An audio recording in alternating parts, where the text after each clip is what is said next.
July 1st at 4:35 p.m. Alaska time. Yeah. Okay. And we're in what room? What room? Oh, I have no idea what the number is. That's 244. 244 Duck Ring Yeah. building. Okay. And this is the design lab. Okay, so go ahead, and Steve, and tell me what you have been able to do today, and let's talk about that. Okay, sure. Today I finished the last drawing of the WTC 7 building, which was the roof framing plan view in 2D. I finished it. It was the last drawing in 2D. So that was the roof of the Yeah. WTC 7. Right. That's the plan view, right? Right. Okay. So far I've finished all the. So we got all the floors. All the plan view We drawings. don't have the electric substation, right? We don't have the substation, No, we don't. but we have everything above the substation, Right.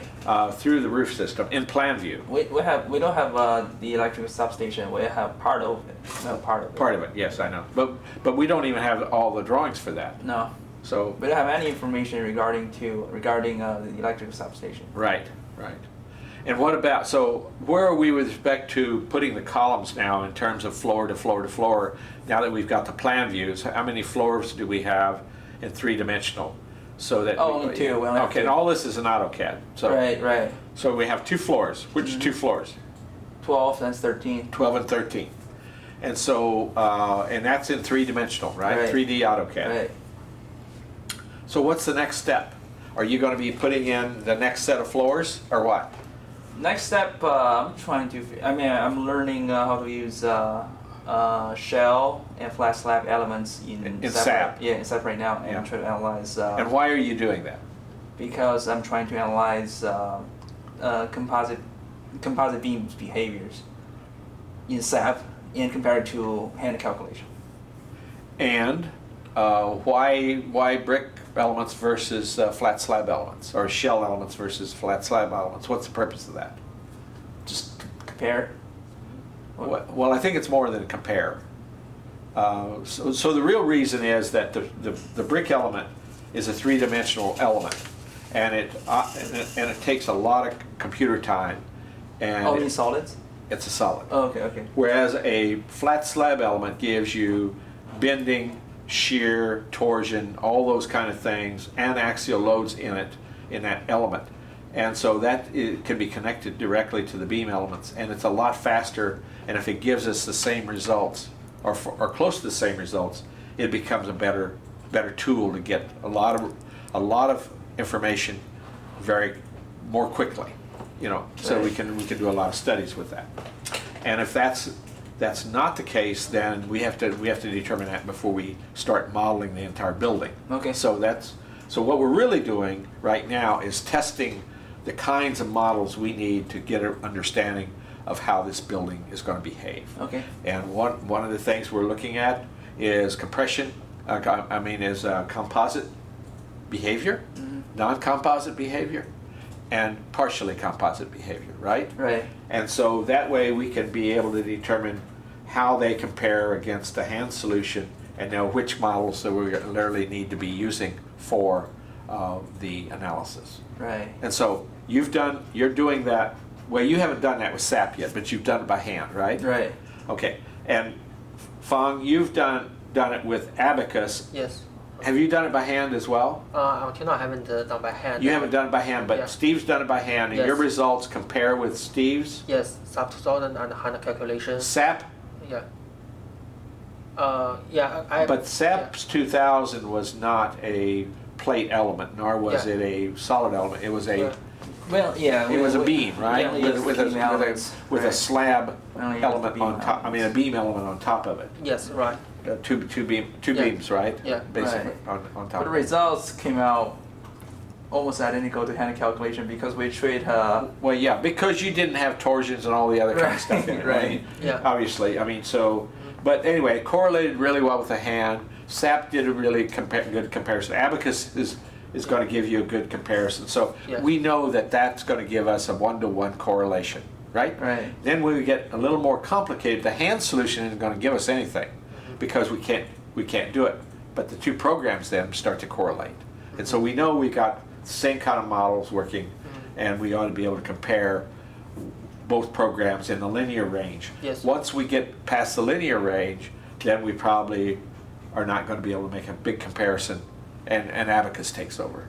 Right. So in certain elements. So there are some things in the nonlinear range we can do with SAP, but not a lot. Okay. Okay.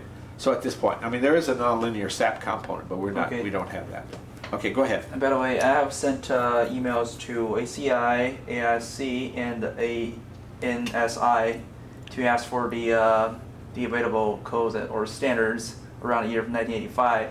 That's when the building was designed. Right. And I have sent an email to SAP 2000, the organization of that, the inventor of that, to ask them the limitation on Of how many elements? How many elements, especially solids, shells, and Right.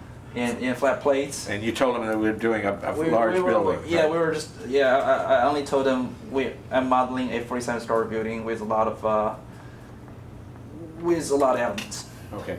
So if we ask questions like that in the future, let's just say that we're doing a multi-story, over 40 stories. Okay. You know, that way we don't lock it into exactly the Okay. number of stories. Okay. And we know that, and we would like to make sure that the computer program that we're using can do that job. Okay. And so, and we might tell them that it's basically about how wide, how tall, how many stories. I mean, we got all that. Yeah. And so element-wise, it's going to require a lot of elements. It's 100 feet by 150 feet. That's Yeah. the approximate dimension I told them. Right. Okay, good. So they've got that idea. And so we've got some questions about whether we can get the AISC code at the time, the ACI code at the time, and the ANSI, ANSI minimum design yeah. loads at the time. And then we are going to need to verify that against what was actually done by the designer in Right, terms right. of what was used for the city of New York at that time. Okay, and so we haven't gone that step yet, but we'll do that. Okay. All right. And so Fang, tell me a little bit about. Okay, so before I do that, so what are you going to be doing next? What's your next step? I mean, we've talked about this earlier today, so let's talk about now. What are you going to do? What you going to do between now and this time tomorrow? Oh, I'm learning SAP, trying to figure out how to use shell solids and shell solid and flat plates elements to model composite beams behaviors. Okay, and you're going to do that with a very simple model, right? Right, Basically, right. one I beam. already have the I already have the model. I just don't know how to use different elements yet. Okay, so at this point, you have one beam with a slab on top. Right. I would say by 2 days from now, you need to extend that to 2 beams with a slab over the top of it. So that way we've got some understanding of a 2-beam system at least. Okay. You know, and that gives you a better understanding of the behavior of that flat slab to the beam system.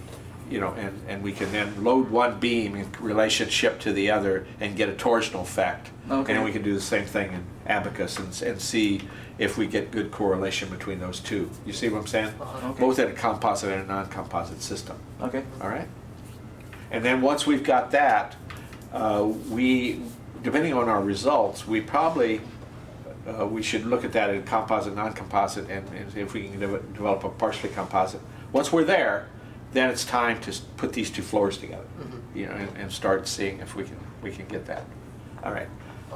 But before we do all that, let's make sure we get a table made of all the sectional properties of all the members that we're going to need floor by floor and column by column, I mean, story by story, for the columns and the beams and the braces and everything. Those are sectional properties. Like area. Area, moment of inertia, Okay. polar moment of inertia, radius of gyration. You want like a spreadsheet of that? A or- spreadsheet, yeah. So that way, when we enter that into our code, we can correlate for both programs, and we are using the same thing. So we're going to have to calculate, remember, those sectional properties of those built-up members.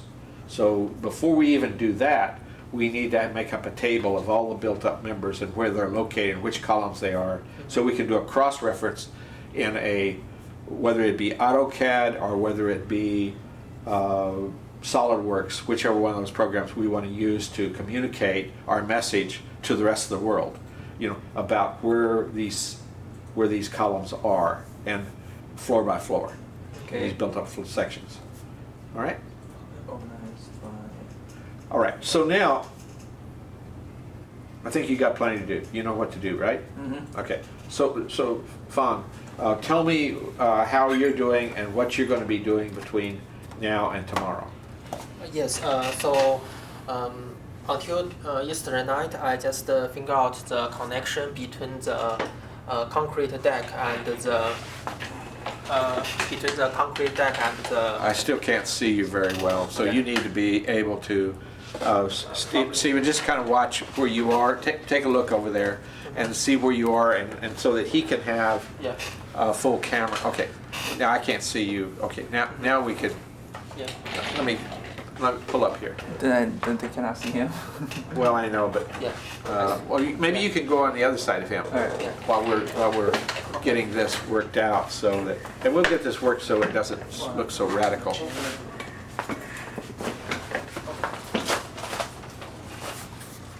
Okay.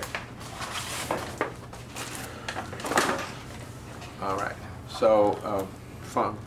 A little bit okay. more, so we can see Stephen as well. Okay, Same yeah. thing. Okay. Yes. So yesterday is the last day of June. So in the June, Last day what? last day of June.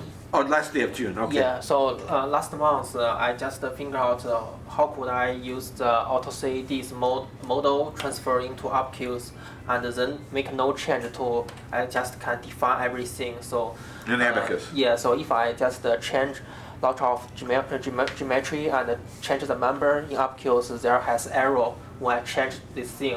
So actually I just test every method I can do to build this model. And last night I just figure out the if I just get the same connection between the concrete deck and the beam, so they are same location, so I can automatically bind them together. I can define them as the pinpoint or a rigid point or slide point. So so this can make sure I can take no time on the link between the deck and the beam. So the link is most important thing between the deck and the beam. So and today I use this method to build a simple beam and with a simple concrete deck on the top. So and then I run the result with compare with the Stevens hand calculation. So until now is within the error is within the acceptable limit, but I need to change my material property same as him, so we can get final result tonight. Okay, so I have several questions about what you've got. Uh-huh. First of all, what kind of element are you using for your beams? For the beam, I use the wire element. So Wire element? Yeah. Okay. Yeah. And the wire element, is that going to enable us to do a temperature change and temperature distribution through it? Uh-huh. It is. Yes, it can get Okay. And included. so with that idea in mind, will we be able to? So let's ask this question. The slab. The slab is going to be connected to that top flange. Yeah. But what kind of element is that? The slab I use the shell element. The shell element. Yeah. Okay. So, All right. So it's being connected at the bottom face of that shell to the top flange of that beam. Is that accurate?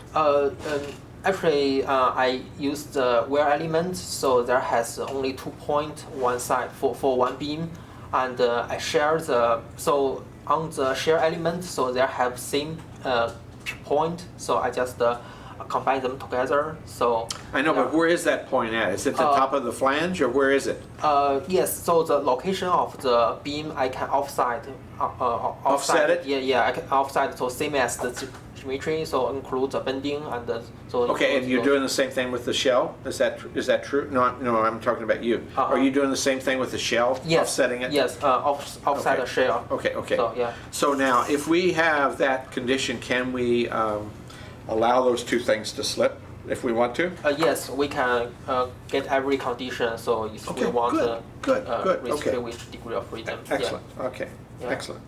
And so between now and tomorrow, Yeah. what do you plan on doing with this? So tonight I just get the same compare with hand calculation. So tomorrow if I get the good result, I will start to build the two-story Okay, two-story two-story, building. the 12, Yeah. floors 12 and 13. Yes. Okay. And But before we do that, let's do the same thing I've asked Stephen to do, and put two beams together. Let's make sure that we can, that the two beam system is going to represent the behavior of the two programs comparatively. Okay. In other words, load one beam, see what it does to the system. Load the other beam and leave the other one unloaded. See what it does to the system. Okay. If you got a symmetrical system and you load one and then unload the other one and then reverse it, you should get opposite hand results. Okay. And see if we do. Are you Yes. follow what I'm saying? Okay. So if I have two of them side by side and I don't have them loaded and I load one, then one's going to try to raise up, the other one's going to go down. Right. And then if I unload them and reverse it, I should get just the same results Okay. but the opposite hand. Okay. And then we should have the correlation of the two programs given the same because we have torsion in it, we have shear in it, we have moments in it, we have all the pieces of the puzzle in it. yes, yes. And so that way we're starting to get an understanding is does the behavior of the model represent the behavior of the system? Okay? Yes. All right. Okay. And then once we're sure about the two beam system, then let's talk about going to the floor system. Okay. All right? Okay. And we're about ready for that. Yes, right. All right. I think So hopefully in another few days we'll be ready to take a look at the relative floor. But when we start to do that now, we need to have the sectional properties, all that stuff Yeah. identified. Yes. So we put it in and we can start studying the response of Yes. this floor system. Okay? Yes. All right. Any questions that you have from me on what we're doing and what we need to do next? Yeah, until now I have no question, so Okay. yeah, very clear. So All right. we will build the two-story sample and to make sure it Yeah. will work. Yeah. And remember, the purpose of this two-story system Yeah. is to try to understand the sensitivity and the response of this floor system with respect to the other floor. Okay. In other words, if I push on it, how does it respond? If I push on it in the X direction, how does it respond? I push on it in the Y direction, how does it respond? How does it respond if I heat up heat it up? Yeah. You know, if I heat up one area with respect to another, you know, how does that system behave? Okay. You know, as we start to heat up those beams. Yes. You know, Okay. where does it begin to deform from? Does it deform from one spot or does it deform throughout? Where's the stiffest spot at with respect to this building floor system and the columns that we have? Okay? Okay. Understand? Understand. Okay. All right. Thank you.